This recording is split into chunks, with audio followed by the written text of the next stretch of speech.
COP26లో భారత్ ప్రకటించిన పంచామృత లక్ష్యాల్లో కానిదేది? Option A 50% భారత ఇంధనం పునరుత్పాదక ఇంధన వనరుల నుండి సాధించడం.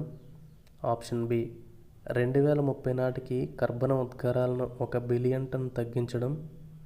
ఆప్షన్ సి 2030 నాటికి కర్బన ఉద్గారాలను 2005 నాటి స్థాయి కంటే 50% తగ్గించడం.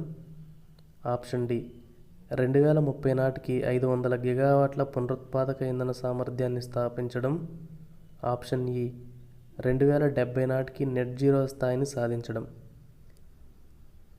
ఇందులోని రాంగ్ స్టేట్మెంట్ ఏది అంటే ఆప్షన్ సి 2030 నాటికి కర్బన ఉద్గారాలను 2005 నాటి స్థాయి కంటే 50% కాదండి, అది 45%